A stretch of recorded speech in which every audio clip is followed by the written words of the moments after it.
You're listening to The Art of Imperfect Adulting. I'm your host, Amy Stone. Here, I share stories from real people navigating the adventure that I call adulting. Are you ready? Me too. Let's do this. Hello, friends. In this episode, I'm going to introduce you to my new friend, Bridget Sobas.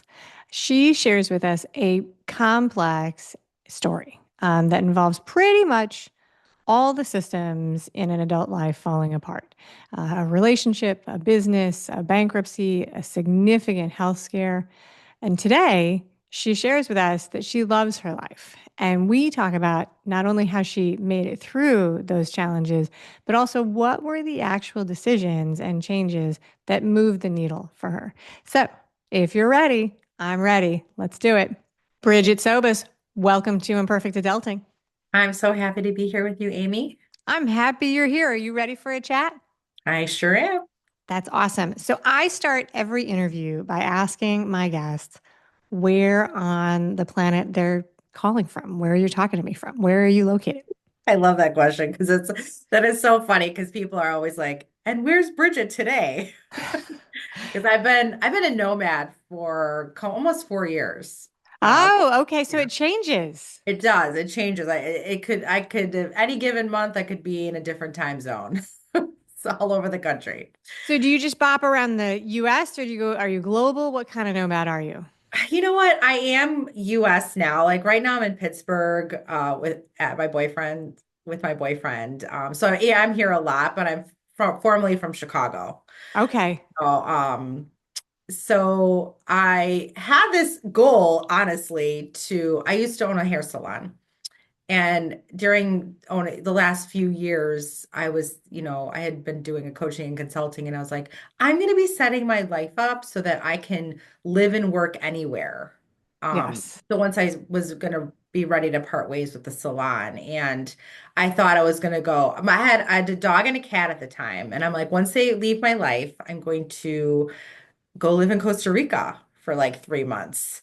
So then the pandemic happened. My dog and my cat did go on to the next world. And then during the pandemic, I was staying in Pittsburgh with my boyfriend, and then I ended up getting a puppy. So I was like, I don't know if we're ever gonna leave the country, be able to leave the country again. You Because don't it's know. You much didn't know more what you didn't know. complicated. Yeah, much Yeah. more complicated. I have So a longtime friend who, he was not actually a nomad, but he and his family were going US to Australia and they had pets. And so I saw the challenge of moving the pets, all that I mean, just so hard, so hard. So then let me ask you a detail. This is completely off track, not at all what we're going to talk about today. But okay. so do you like just you're just relocating between like Airbnbs and rental properties in like your car, or are you a van lifer, or how do you do this?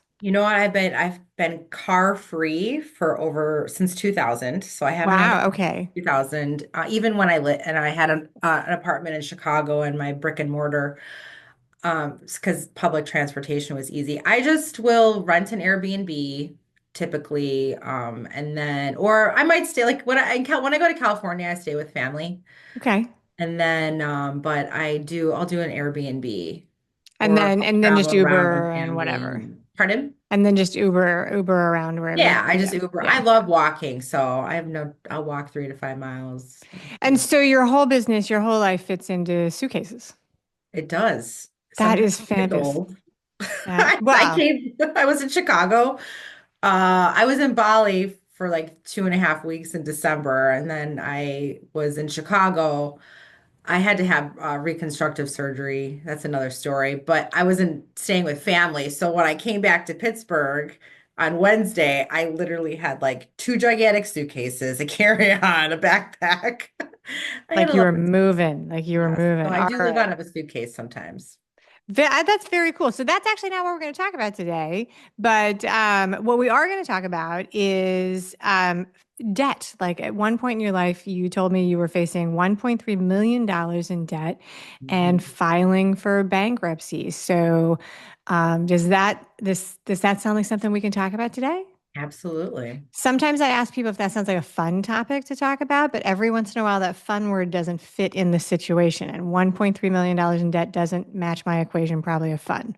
Well, here's the thing. I love to interject fun, even when Okay. I'm doing work with my clients, releasing any trauma they might have, because I think fun and laughter is healing. So it is a serious topic, and I think a lot of people hold shame around something like that could happen to them. Yeah. So I could talk about it. We can have fun with it. I could be serious. I can, share all the things and the insights. All right, so let's start by setting the timetable. You and I are talking in 2025. How Yeah. long ago was it that let's use the bankruptcy filing as a benchmark on the timeline. Yeah. How long ago was that?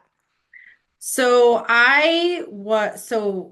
even farther back. So I think I got married in 2004. Yeah, 2004. Then I bought a salon I was working at in 2005. Okay. It became an award-winning business, profitable. I turned it around. That's a whole different story. And then in 2010, I found myself going through a really nasty divorce. My Okay. ex-husband, he has passed on. He was a drug addict and he wasn't paying mortgages on properties that we owned. And I Okay. was thinking, oh my gosh, he's running the businesses over here. I'm running the salon, and I was trusting that he was doing the right thing. And then come to find out, I started opening up mail that started finding its way to our address because all the bills were going to the properties. And I wasn't checking on bank accounts, I was just focusing on the salon bank account. And that's when I found out our buildings were going into foreclosure. And I was like, what have you been hiding from me? And I knew there was other stuff. And then finally, he wasn't willing to work on things and kept lying. And I filed for divorce. And then it was a really long, really stressful divorce at the time. Like I literally felt like I was trapped legally to this person. And to get out of the divorce, I chose to take on 100% of the debt. Oh, And that's how this by happened. doing that, plus, well, both of our names were on the buildings, but I chose to take on all of his credit card debt, all of the whatever debt, just to get legally away from him. That was my choice because I felt so trapped and chained. And so after that, then I found like all now it's the totals that are in your face. So it literally added up to $1.3 million of debt. All right, so let's pick this apart, right? So you fall in love at some point, early 2000s, it sounds like. And Yeah, it you actually probably was like 2000. okay, so you fall in love and you get married. And like many people, you are in this relationship because you love the person and you want to build a future with this person. Mhm. But at the end of the day, that marriage contract is a financial agreement. It sets Yeah. the rules of how we share things. So you had a salon, a hair salon. That Yeah. was one business that you were managing, and then it sounds like there were other business investments, properties that you guys were buying as a partner, Yes. as Yeah. partners. Yeah. We owned two rental properties in Chicago. Um, Okay. and we did not live in the properties. We had tenants in all of them, and like he was always borrowing money from me and saying, "Oh, this tenant didn't pay the rent." And I'm constantly so it was unfortunately it was we were probably having an argument every week, around money and finances. And then he was getting into real estate, and he did sell a lot of real estate at the time. And like it was like right before the recession hit. So he 2006, right? yeah, 2006, so he was 2008. like Yeah. he had a lot of friends and colleagues, people with deep pockets, so he was making a lot of money in real estate. And then the market crashed too. And Yeah. then these are kind of some of the hints that I found out that were happening. Like he wasn't paying his taxes on all the money he made. So then all these like tax bills are coming in, and now I'm like, I've got to open this. I got to know what's going on. All So right. lots of things were like the wool. I mean, I really hadn't, I didn't know what I didn't know at the time. Right. I mean, I was like back then, I was in my early 30s, and now I'm like, make sure if you get married, do some background checks on people. Because like, at that age, you don't necessarily think about it. At least I didn't think about it. So yeah, so were you aware of the substance misuse before, like as a part of the early courtship, or was that a thing that grew into the relationship? Yeah, I mean, I knew he was a pot smoker, which I personally am not.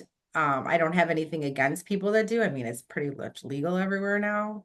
And That has so I totally knew, changed in my lifetime. It was what'd you something say? that has totally changed in my lifetime. It was like top secret, where, like against all of the rules in like the 90s and when I was in college. And now it's like, yay.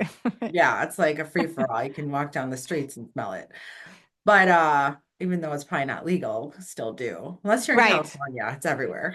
Right. There's many places where it's not legal in Florida, but it's like the worst joke that's ever happened. It's not legal in Florida, Yeah. but it's everywhere in Miami. So So I did know that part.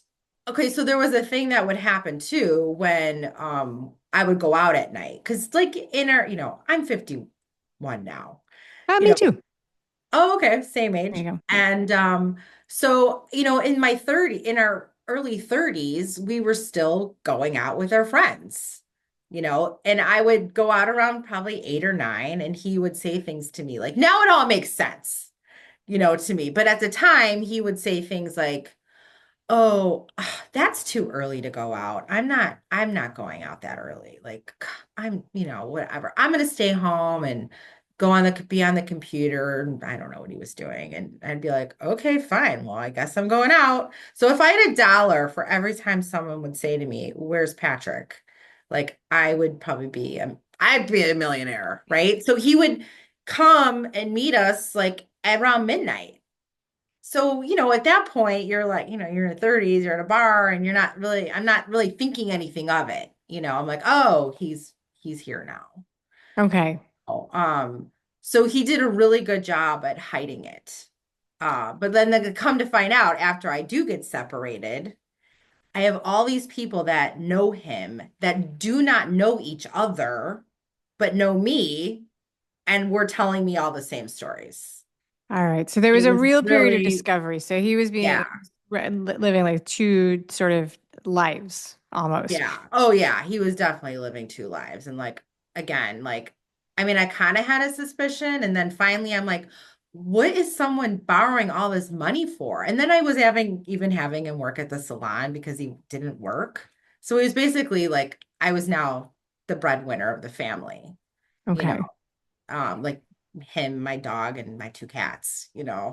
So I'm the breadwinner, and like even like my staff would be like, because I was doing hair at the time too, they would be like, he takes your tips, Bridget.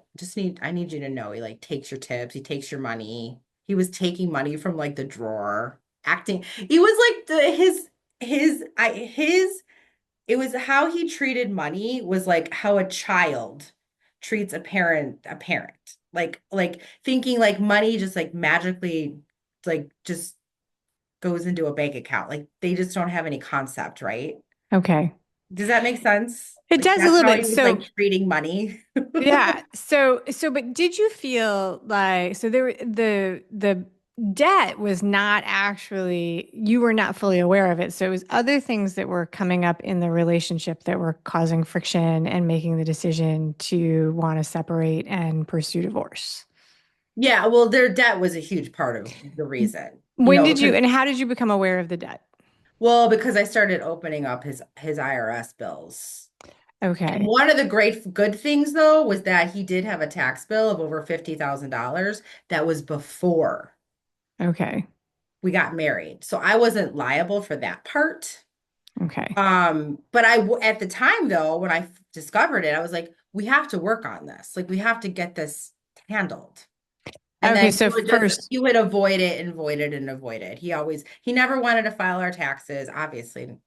Why? Because he didn't want to face that debt. So he would avoid filing taxes. He would avoid all this other stuff. So it just became like more stressful and more stressful. Like I even had to have a conversation with my father and be like, this is what's happening. Like I think I'm like on the road to like leaving him. and so were you filing, how, so this was a couple of years. So then were you filing taxes for your business and yourself, or how was he, or were you not, were you No, I also, was did you getting think he was behind. filing? You thought he was Yeah, filing. I was getting behind, and then finally when I got divorced, then I just took it all on. And then Okay. I filed like married, filing separately. Oh, and then when I was supposed to get all these tax returns back, I was supposed to get thousands and thousands and thousands of dollars in tax returns. The IRS decided to keep it and put it towards his taxes because we were married. So So, what, this is in Illinois?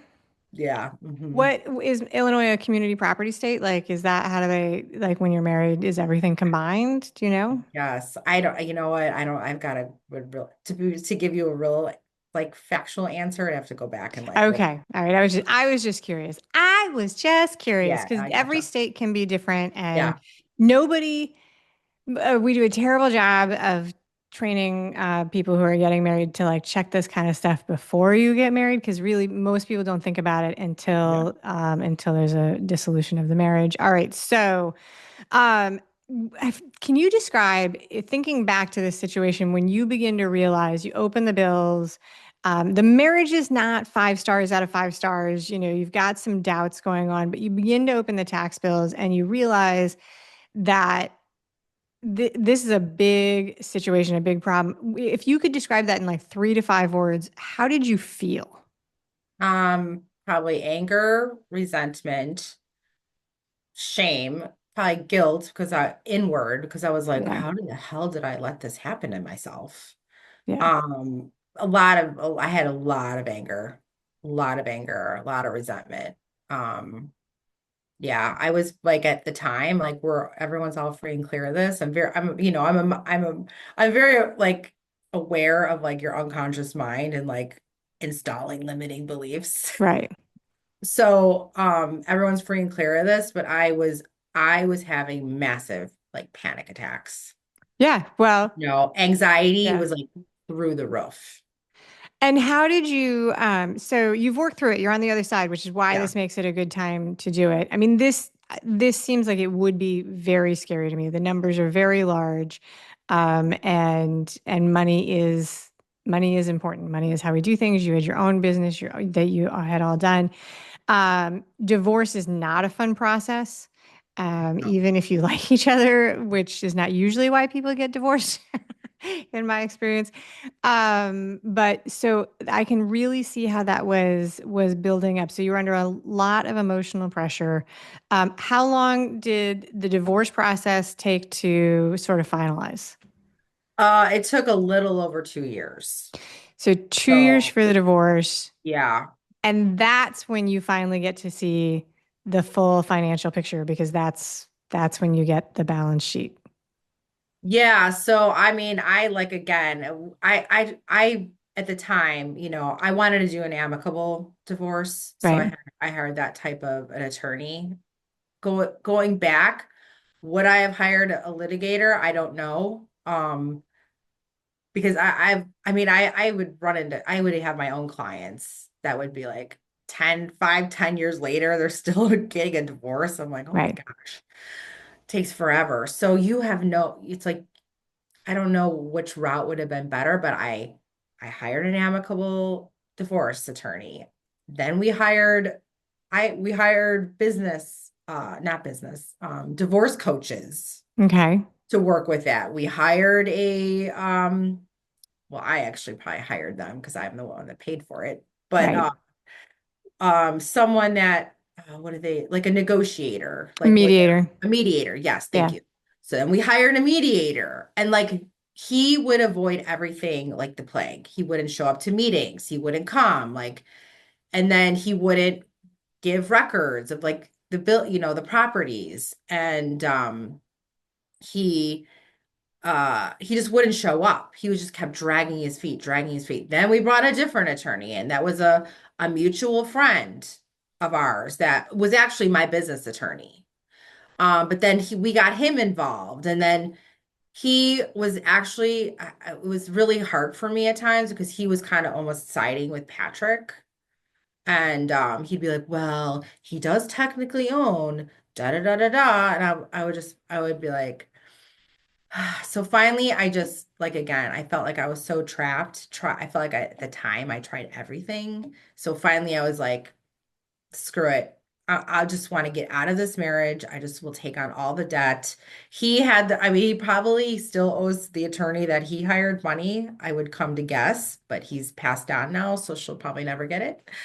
And I've made peace with him too. I mean, we talked after like years after the divorce, but uh there were times when she was like super really mean to me, like when we were like having meetings, like saying like that I made $75,000 a year in salary. Like, oh, like that was so much. I'm like, that's not really a lot in Chicago for a couple.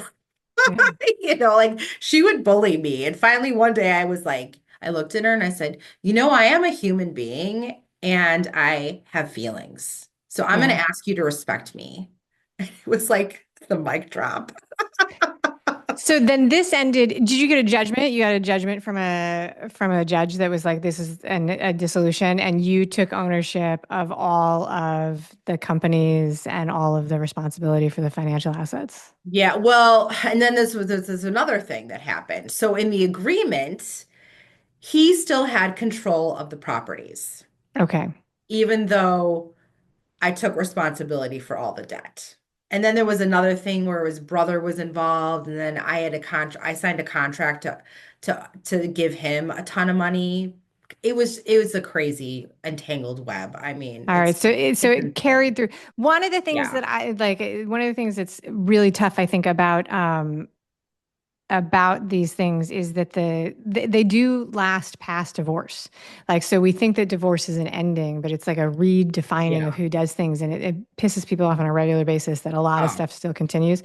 But yeah. so then, though, when it's all coming to you, you can finally add it up in the balance sheet, and you realize that you've got $1.3 million in debt, and it looks like your income from the hair salon at that time was like $75,000. That's not a great income statement to be looking at.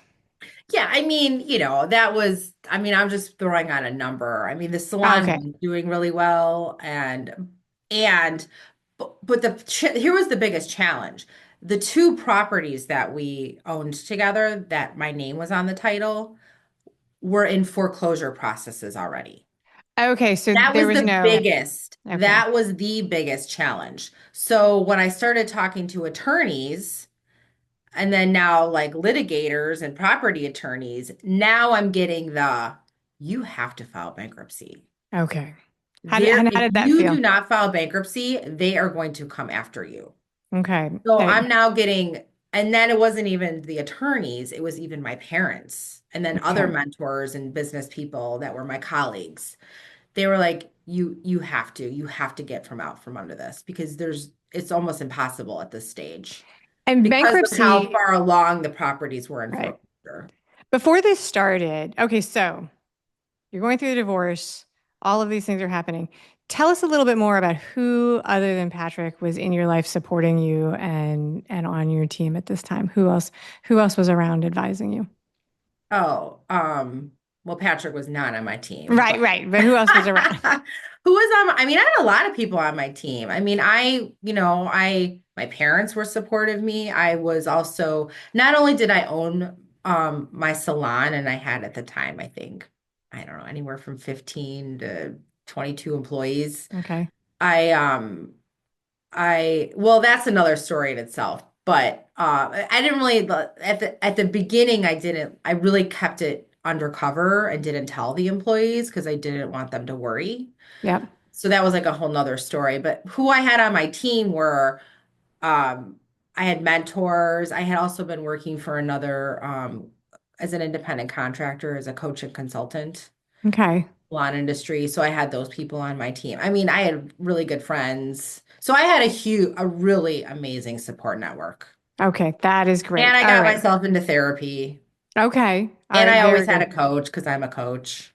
Very cool. All And right. So, it was so funny. This is actually when you asked what my support network was so when I first bought my salon in 2005, I hired a coach to work with because at the time, like I was making six figures as a hair colorist working in a dysfunctional salon. And I was like, if he can own a business, there's no reason why I can't. okay. And then I buy the business and then lose my six-figure paycheck because I realize I don't know how to run a business. Right. And I was a hot mess. So I hired a coach and consultant and I turned the business around. And that's how it became profitable and award winning. So that inspired me to want to become a coach. Okay. So during my divorce, so this is so funny because when people say to me, oh my gosh, Bridget, I would love to become a coach, but I have to get my life together first. I'm like, there's no better time to become a coach because when I was in the middle of my divorce, feeling like this big hot mess, I met a woman that was a master certified coach. And I said to her, I just want to become a life coach. And she was like, well, there's this program starting in Chicago. And I just signed up for it. I didn't know anything about it. So I was literally in one of the most stressful years of my life. I was literally becoming a life coach going through this nasty divorce. So that was like amazing help for me. It's learning how to coach is very introspective, and we are our own first clients at all the times. But Mhm. so, bankruptcy, so you've got people in your corner, you've got all this information, you've spent several years dismantling this relationship, lots and lots of bad news, and scary numbers. When people say to you that they think you should file bankruptcy, what were your initial thoughts about bankruptcy? Because people Yeah. often, start with the idea that bankruptcy is a failure, bankruptcy is bad. Yes. Yes.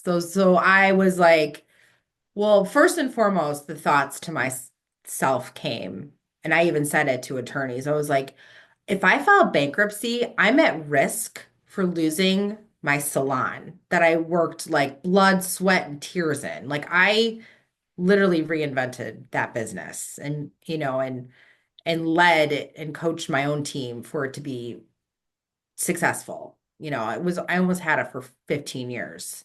Wow. So that was my first and foremost. And then my second part was not just losing the business, then this people pleaser kicked in inside of me. So that's like a whole, like I'm a recovered people pleaser as well. So the people pleaser went into full force. Like, oh my gosh, these people could lose their paychecks. They could lose their livelihood. Oh my gosh, then I'm going to be embarrassed and I'm going to let them down. So that came into place. And then I was also like ego driven and I was like, no one's going to take my salon away from me. I'm going to lose it on my own terms. So then it was like people pleasing, ego driven, like putting on this strong face. But then I'm like, behind all that mask, I was like seriously suffering inside. Like I literally went into like 2019, I coined my dark night of the soul year. Okay. All right. So you face this. So what is the first step that you take to making this transition? Like, so you told me in the intake form that facing this challenge pushed you to reinvent your life. Yeah. And so it was scary, it was embarrassing, there was a lot of shame. What was the beginning of that reinvention process? Because you're at this point, you're looking at bankruptcy, people are telling you it's the right thing to do, Yeah. it's scary, all of these things. Do you remember what some of the first things you actually did that began to shift it were? Yeah. So I did have a couple of mentors say to me, Bridget, it's time to let the salon go. Like you're ready for something different because I was very heavy into the coaching consulting industry at that point already. But again, the ego and the people pleasing kicked in and the embarrassment and shame. So through that time, 2019, so I chose to buy my own business back for a Okay. hefty amount of money. And then I was having a really hard time keeping up with the payments. I was trying to hide it from my own staff. because I didn't want them to worry. But then I came to a point where I'm like, I have to tell them, I can't hide this anymore. It's too, they're wondering why I'm acting like not me. Okay. And then I tell them, and then they were like, oh, what do we need to do to help you? And I'm like, do your job. Just do your job. Come to work and make money. That's what you need to do. Yeah. But then I was away a lot because I was working really heavy in consulting and coaching work, like trying to make money over here to make it all work. And then unfortunately, my culture just I had a couple naysayers like, why did she have to tell us that? That's not our business. And then I had to walk out of my salon, and I was really close to actually almost having it all paid off. And then I ended up having like a lot of people leave that had been working for me for a long time. And then that was the point where I was like, I tried to give it one more go to be like, I'm gonna reinvent the business, but I was just not even in love with it anymore. So finally I was like, I finally did feel like I hit rock bottom. And I was like, Okay. I called one of my mentors to actually was she actually owned the first consulting company that I hired when I first bought my salon. I called her and I was like, I need your help. Like I'm putting my ego aside and like can you help me? And she graciously invited me to like this big event that she was having called Power Your Profits, I think. Okay. And she was actually out of the salon industry. So I went to this event. I'm like in the negative, no money in my bank account. And like finally I just made a powerful decision and I was like, I have to put myself first. I'm selling the salon.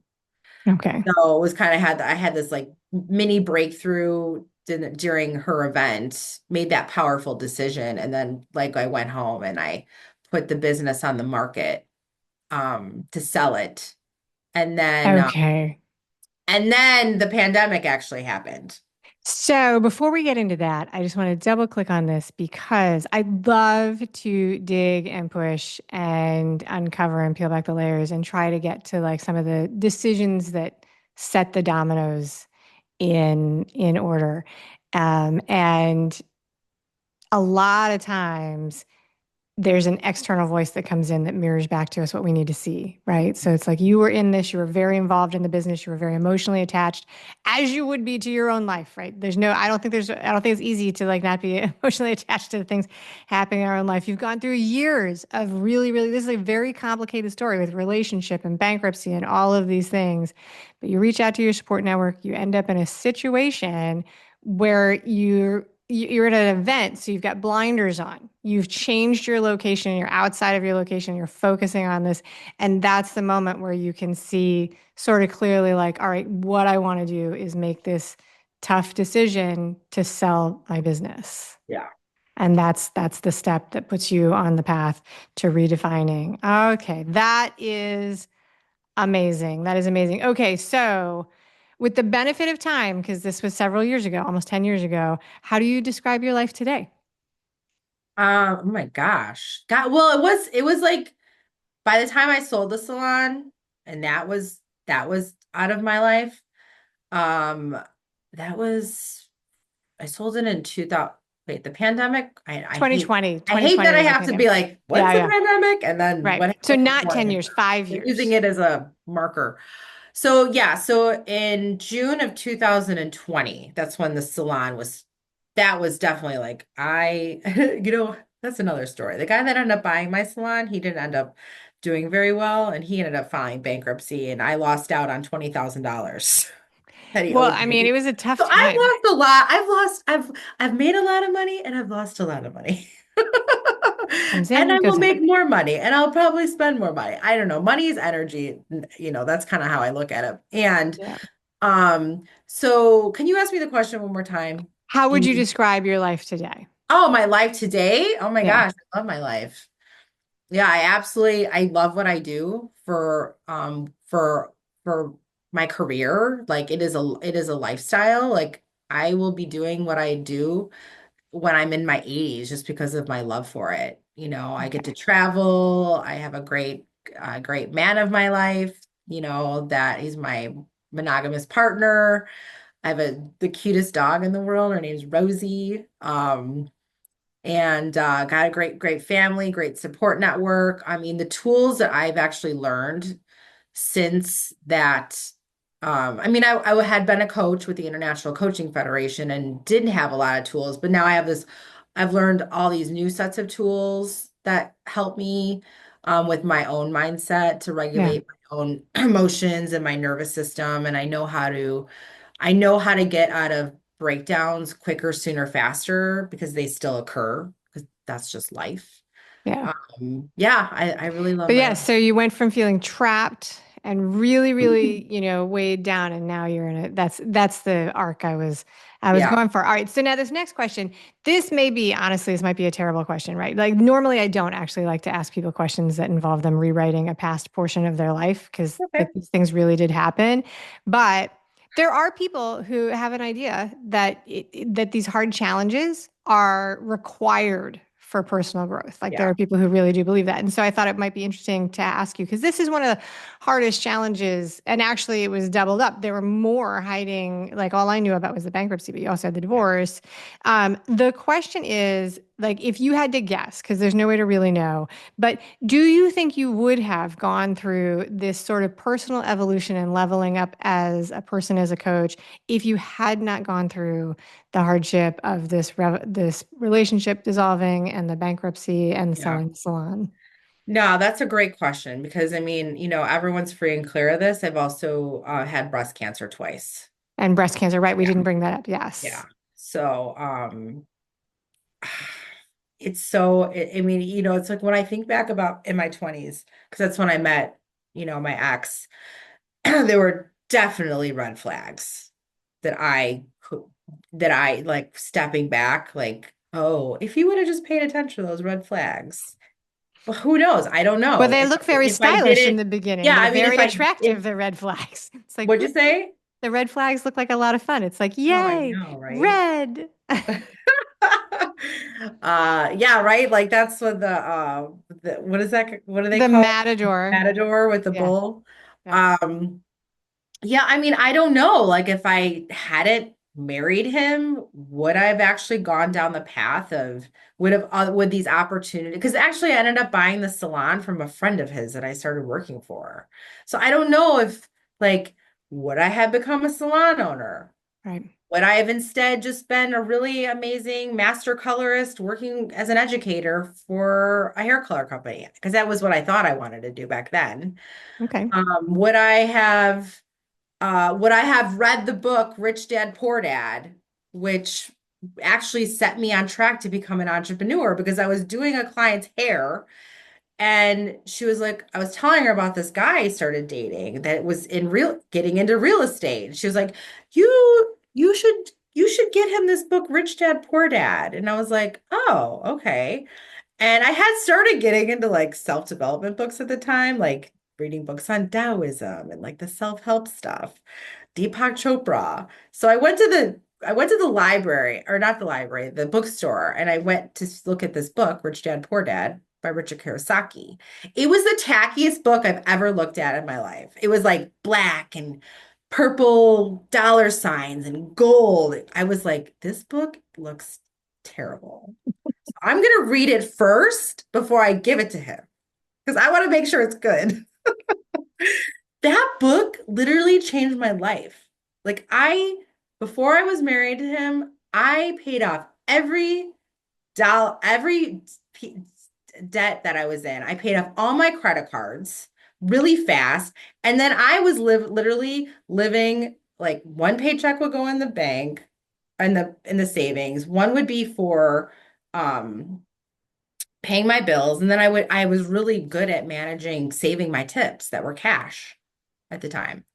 So I don't know. I mean, so Yeah. meeting him did lead all these other events.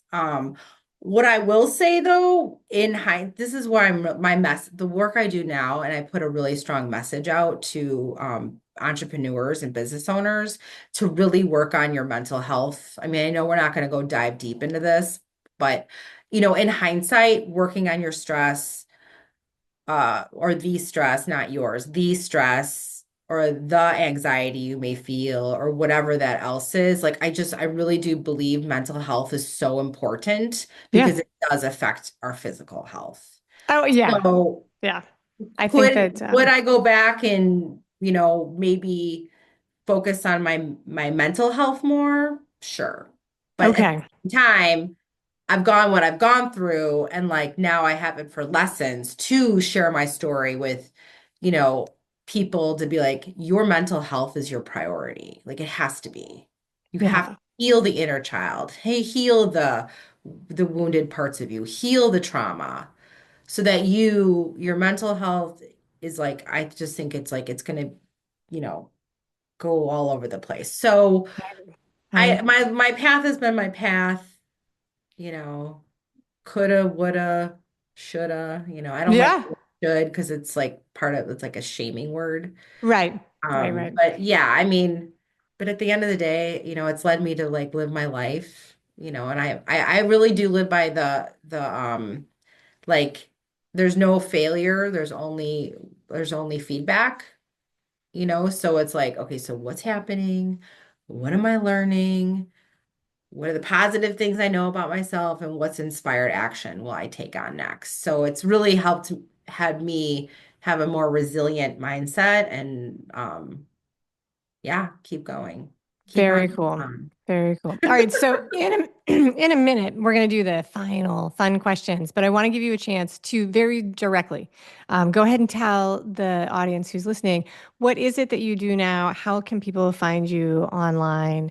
And then you have a special offer for the audience, which I'll share after you tell them how to find you. Awesome.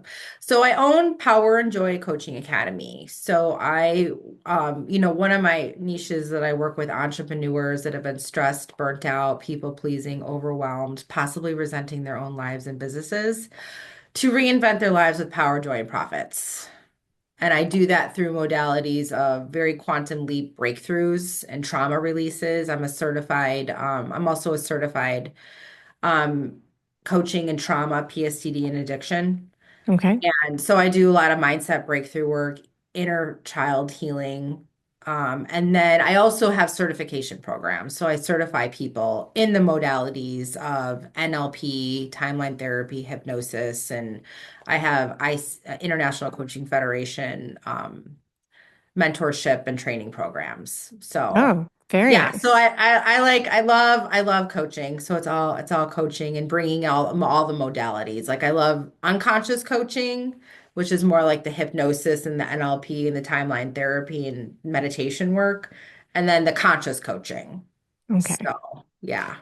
And you have a wonderful offer for the audience, which is a 90-minute breakthrough call, which has a value of $997. And we have a link that people get that as a gift. So that's a very generous gift. The link will be in the show notes. And also, the best way to get these links, the easiest way to get them is to be a subscriber to Imperfect Adulting. And then it comes into your email box. So that's my plug to sign up to my email community. All right. This has been a great conversation. We're going to do three final questions. They're just for fun, rapid fire, just answer with whatever comes top of mind. Um, do you have a favorite flower or plant? Oh my gosh, roses. Any color? Special color? I love them all, but Okay. I do buy red roses. I like pink roses. I don't know, whatever's just speaking to me At at the this. time. But I okay, love roses. roses. Very good. Are you a person who likes to cook for yourself and others, or would you rather have somebody else prepare the food for you? I love cooking, and I do like someone else cooking for me, but I do love cooking. I was just talking yesterday with my boyfriend and his friend, and we're talking about cooking. I literally could spend a Sunday just in the kitchen for Okay. hours and hours chopping vegetables, preparing things. I love cooking. That is spectacular. All right. Now, so I write these beforehand, so I did not know you were nomadic, but so I was like, do you like to travel? If you do, are you a person who, when you travel on vacation, not when you're nomadic, are you a person who enjoys an organized tour, or do you like to explore new places on your own? I like to explore or on my own. All right. Very I cool. like That's to, it. yeah. That's it, Bridget Sobas. Thank Cool. you very much for being a wonderful guest today. My pleasure. Thank you for listening today. I hope that you enjoy the show, and before I go, I want to encourage you to become a bigger part of the conversation. Obviously, subscribe wherever you're listening to the show. Listen to more episodes. That'd be great. Again, please write a review and tell your friends about the show. That truly is a great help for getting the show in front of new people. Okay, but more fun for you yourself, head over to imperfectadulting.com and join the email community. You'll get some free stuff right away, and that way you'll begin to get the emails about the podcast. This includes the links for the special offers from the guests, and it's the only way to get that. Also, if you aren't in the mood to listen, I actually include an article directly in those emails. Whee! Now, if you love this and you crave more time with me, Amy, as a coach, a mentor, or just adultier adult, numero uno, check out The Village. If you have a story you want to share with the listeners, I'd love to hear from you. I have an open application. Just let me know you want it.